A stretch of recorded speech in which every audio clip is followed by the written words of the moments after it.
Ads లేకుండా latest episode చూడండి.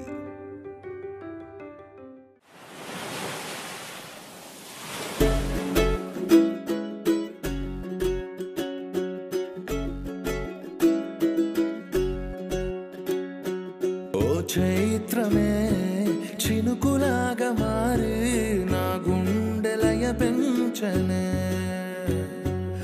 ఆలోచనే అతిథిలాగా చేరి నా గొంతు శృతి మించనే. ఇది సంగీతమంటే నమ్మదు నా మనసే, నువ్వు సంతోషమై చేరాక ప్రియా. మదిలో దాగున్న ఆలాపనంతా గతముని క్షణములో మరిచనులే. ఓ కళ్యాణం గమనీయం, కళ్యాణం గమనీయం, కళ్యాణం గమనీయం, కళ్యాణం గమనీయం.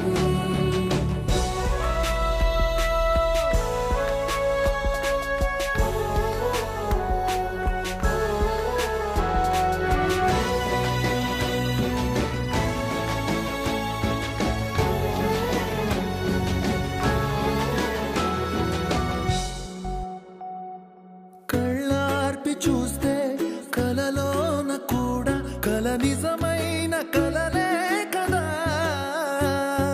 తెల్లారకుండా వెలుగల్లె వాలి తెలవారిపోయిందిలా. అలపై వలలా నాలో కల మనువై వనమైపోయిందే. మదిలో దాగున్న ఆరాధనంతా గతముని క్షణములో మరిచనులే. ఓ కళ్యాణం గమనీయం, కళ్యాణం గమనీయం, కళ్యాణం గమనీయం, కళ్యాణం గమనీయం. నీకు నేనేమవుతాను?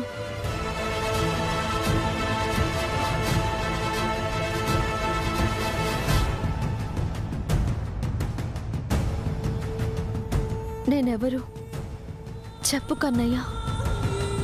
కొన్ని నిమిషాల క్రితం వరకు ప్రేమకు దూరమై ఊపిరున్న జీవోత్సవాన్ని నేను.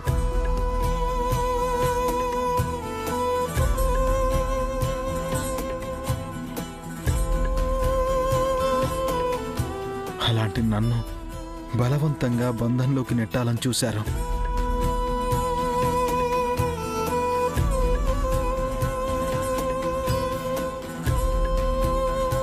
నా మనసులో ప్రేమని తుడిచేయాలని చూశారు.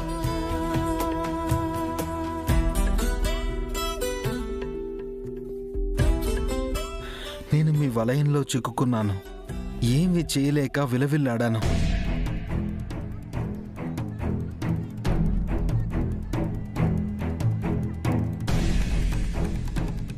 అప్పుడు ఆ దేవుడు నా ప్రేమ ముక్కలవడం ఇష్టం లేక, నా చైత్ర స్థానంలో వేరే వాళ్ళని చూడలేక నా ప్రేమని బ్రతికించి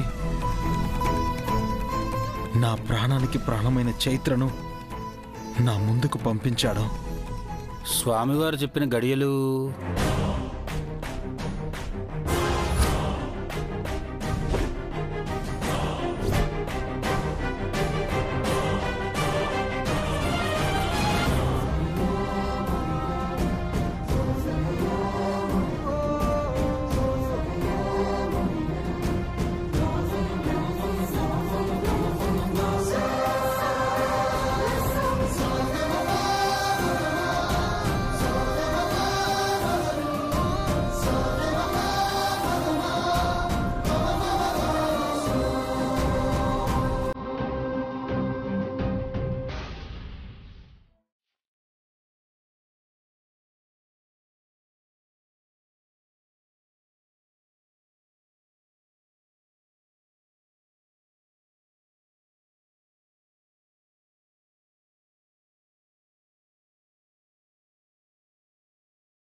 తిను నా చైత్ర.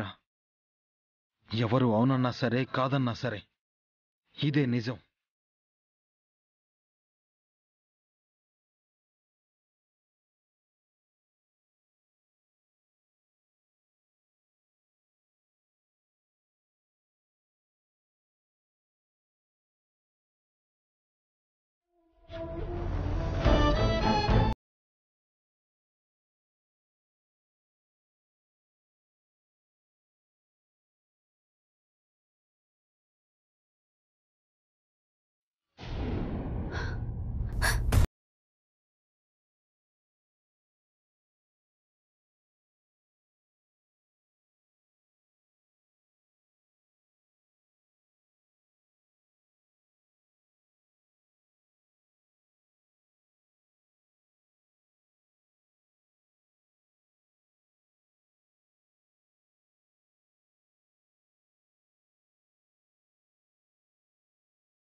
ఆగు వదినా, 10 నిమిషాల క్రితం నువ్వు నాకు మాటిచ్చావు, గుర్తుందా?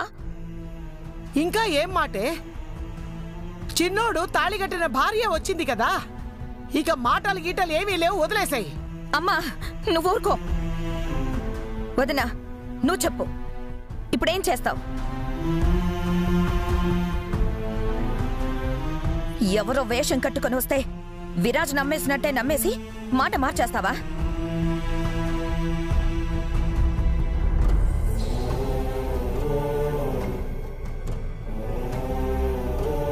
నువ్వు చైత్ర మీద చేసిన ఆరోపణలు నాకు నమ్మబుద్ధి కావట్లేదు. అది చైత్ర కాదు వదినా. నా మాట వినండి, నేను చెప్తుంది నిజం. నీ నమ్మకమే నిజమైతే నేను నీకిచ్చిన మాట మీదే ఉంటాను.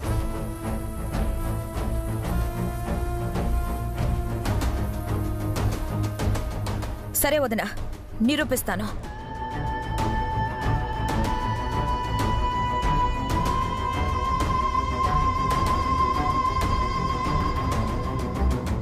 అమ్మా చైత్ర, నువ్వేమీ అనుకోవద్దు. నా కూతురు విరాజ్కి లయనిచ్చి పెళ్లి చేయాలి అనుకుంది. అది కుదరకపోయేసరికి తట్టుకోలేక ఏదేదో అనేస్తోంది. పర్లేదు బామ్మగారు, నేను అర్థం చేసుకుంటాను.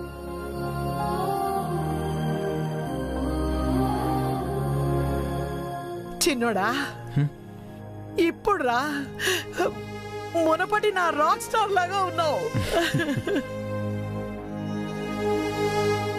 అంతా చైత్ర వచ్చిన వేళ విశేషం బామ్మ. ఇలా నిన్ను ఆనందంగా చూడాలనేరా మేమంతా అనుకుంది. ఇంకా మాకు ఏ బెంగ లేదు, ఏ బెంగ లేదు.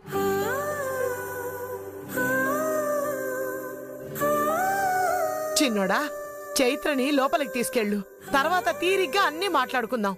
వెళ్ళు నానా. రా చైత్ర.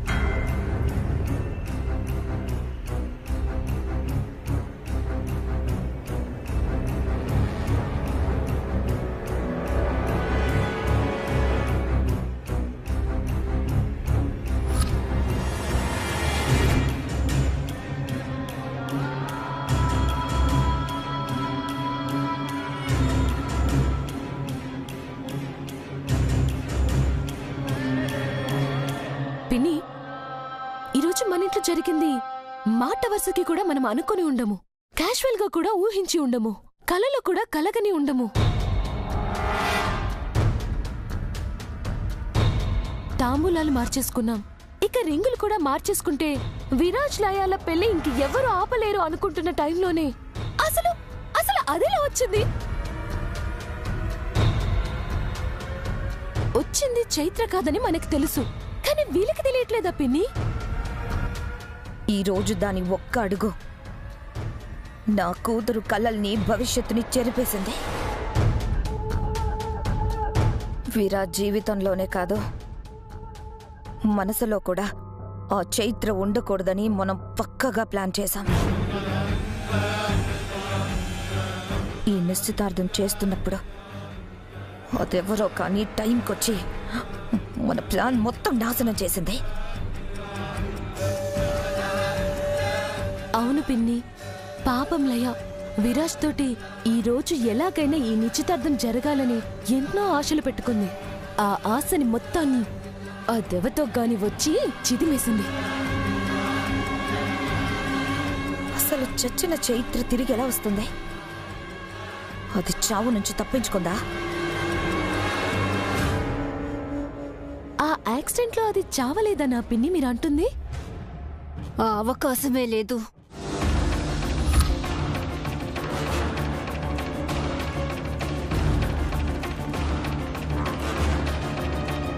లయ, మనం అన్ని వైపులా ఆలోచిస్తేనే కదా ఆ చైత్ర ఎలా వచ్చింది, ఏమైందో తెలిసేది. వచ్చింది మాత్రం చైత్ర కాదు, డమ్మీ. అసలు చైత్ర చచ్చింది. అంత ఖచ్చితంగా చెప్పడానికి మనం ఎవరం కూడా ఆ చైత్ర చావుని కళ్ళారా చూడలేదు కదా. నేను చూశాను.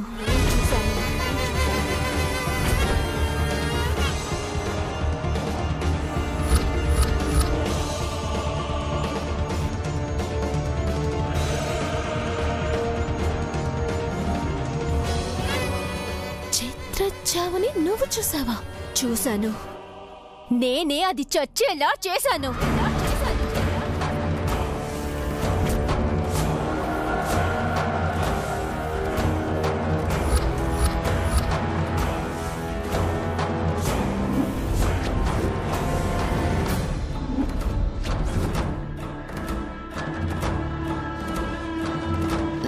నువ్వా? అవును, దాన్ని మృత్యువులా వెంబడించింది నేనే. దాన్ని కార్ యాక్సిడెంట్ చేయించింది నేనే. ఆ కారులోనే దాని చితికి మంటలు పెట్టింది నేనే.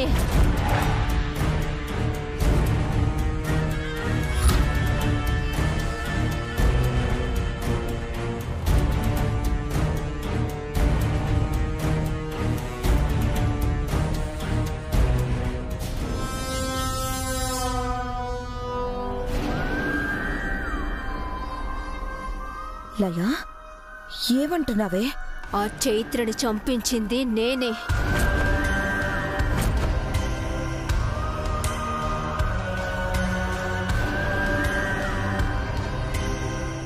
నువ్వు బావుతో నన్ను కలపాలని, ఆ చైత్రని ఈ ఇంటి నుండే పంపించాలని చూశావు. కానీ నేను బావుతో జీవితం పంచుకోవడానికి ఆ చైత్రని ఈ భూమి మీద నుంచే శాశ్వతంగా పంపించాలని డిసైడ్ అయ్యాను.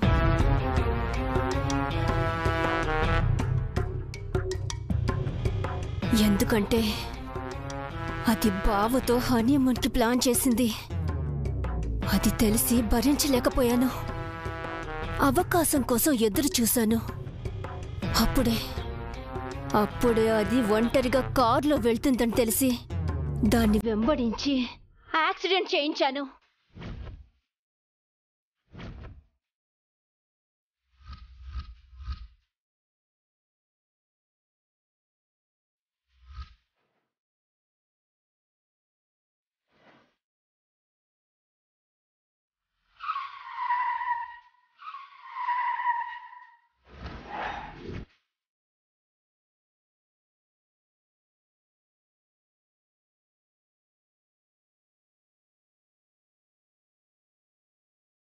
ఆ యాక్సిడెంట్లో అది ఎక్కడ తప్పించుకుంటుందేమో అని నేనే దగ్గరుండి కార్ని తగలబెట్టించాను.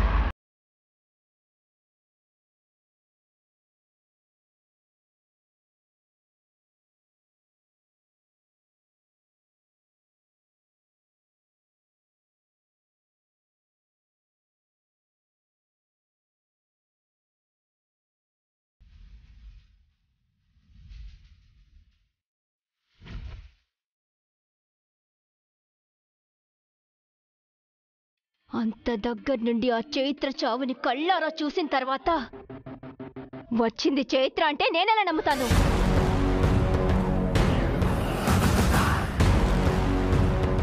అబ్బబ్బబ్బబ్బబ్బబ్బా! బావ కోసం, బావ సంతోషం కోసం, బావే జీవితం అంటూ నీ బావ వెనకాల మాకంటే పెద్ద పెద్ద గోతులే తీసావు కదా లయ. పిన్ని, మొదట్నుంచి నీ కూతురి మీద ఏదో డౌట్ ఉంది నాకు. కానీ ఈరోజు నా అనుమానం తీరడం కాదు, నా మైండే బ్లాక్ అయిపోయింది. అలా నటించకపోతే బావ పక్కన నుంచినే అవకాశం కూడా రాదు. బావ పక్కన శాశ్వతంగా నేనుండాలి అంటే ఈ ఇంట్లో వాళ్ళందరి దృష్టిలో నేను మంచిగానే ఉండాలి, మంచిగానే నటించాలి. ఆ ముసుగులోనే బావని నా వాణ్ణి చేసుకోవాలని ఇంత చేశాను. ఇంకా నా ఆశ తీరబోతుంది, నా కోరిక నెరవేరబోతుంది అన్న లాస్ట్ మినిట్లో అదెవరితో చైత్రలో ముసుగేసుకొని చైత్ర అని వచ్చి చెప్పింది. నా స్కెచ్ మొత్తాన్ని మట్టిపాలు చేసింది. అయితే దీనికి కూడా మట్టిలో కలిపేస్తావా ఏంటి? దీనికి అంతవరకు వెళ్ళక్కర్లేదు. వచ్చిన దాని పుట్టు పూర్వోత్తరాలన్నీ బయట పెడితే మన చేతికి మట్టి అంటుకుండానే ఈ ఇంట్లో వాళ్ళు దాన్ని తన్ని తరిమేస్తారు. అప్పుడు మామ్, నువ్వు అందుకున్న నిశ్చయ తాంబూలాలు నిజం చేస్తూ బావ నా మెళ్ళో తాళి కడతాడు. అందరూ ఆ చైత్ర చచ్చిందనే నిజాన్నే నమ్మాలి. ఇదే మన ముందున్న కర్తవ్యం.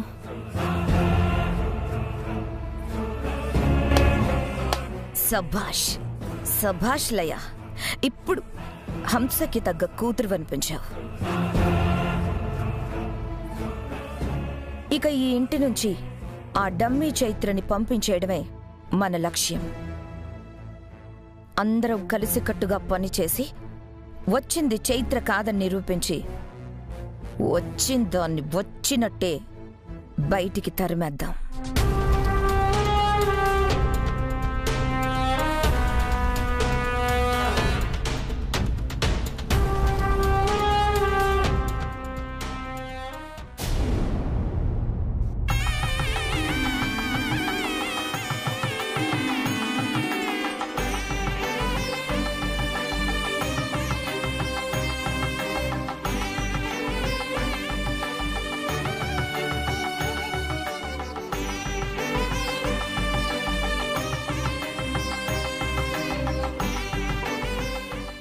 ఆ దేవుణ్ణి చైత్రని ఎలాగైనా మా దగ్గరికి పంపించమని వేడుకున్నాను. ఇప్పుడు ఆ భగవంతుడు ఇలా చైత్రని మన దగ్గరికి పంపించాడు అత్తయ్య గారు. ఈరోజు చాలా ఆనందంగా ఉంది. నా చిన్న కొడుకు జీవితం చీకటైపోయిందని చాలా బాధపడ్డాను. కాని వాడి జీవితం చీకటైపోలేదు. వెలుగుల చైత్ర మళ్ళీ వాడి జీవితంలోకి వచ్చింది. ఇంక వాడికి ఏ బాధ ఉండదు. నా కొడుకు సంతోషంగా ఉంటాడు, సంతోషంగా ఉంటాడు. చిన్నోడు సంతోషంగా ఉండాలనే కదా మనమందరం కోరుకుంది. చైత్ర కరెక్ట్ టైంకి వచ్చింది. లేకపోతే విరాజ్కి ఇష్టం లేకుండా మనం బలవంతంగా వాడికి పెళ్లి కూడా చేసేసేవాళ్ళం. అవునరా, అలాంటి పెను విపత్తు జరగకుండా ఆ దేవుడు ఏదో కనికట్టు చేసినట్టు చైత్రని సరైన సమయంలో పంపించాడు. గోమతి, వచ్చింది చైత్రే అని తనని చూస్తే నమ్మకంగానే ఉంది. కానీ హంస వెళ్లబుచ్చిన సందేహాల్ని చూస్తూ ఉంటే ఏదో తెలియని ఆందోళనగా ఉందమ్మా. అత్తయ్య గారు, ఏ ఆందోళన వద్దు, ఏ అనుమానాలు వద్దు. వచ్చింది ముమ్మాటికి మన చైత్రనే. బామ్మ, అమ్మ చెప్పింది నిజం. వచ్చింది చైత్రే. ఈ విషయంలో ఎలాంటి ఆలోచన వద్దు. అది కాదురా పెద్దోడా. అత్తయ్య గారు, వచ్చింది చైత్రే అని నిరూపించడానికి ఒక ఆధారం ఉంది. ఆ ఆధారం మన విరాజ్.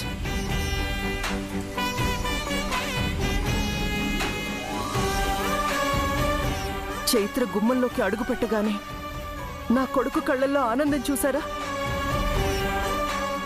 విరాజ్కి ఆ ఆనందం చైత్రం చూస్తేనే కదా కలిగేది. బామ్మ, విరాజ్ కంటే చైత్రని మనం ఎవ్వరం ఎక్కువగా గుర్తుపట్టలేం. అలాంటిది విరాజే చైత్ర వచ్చిందని నమ్మిన తరువాత మనం నమ్మకపోవడం కరెక్ట్ కాదు కదా బామ్మ. పెద్దోడా, ఇప్పుడొచ్చింది చైత్ర కాదు అనడం లేదురా. కానీ హంస అలా అంటుంది అంటే ఎందుకంత బలంగా మాట్లాడుతోంది అని ఆలోచిస్తున్నాను. హంస విరాజ్తో తన కూతురి పెళ్లి చేయాలనుకుంది.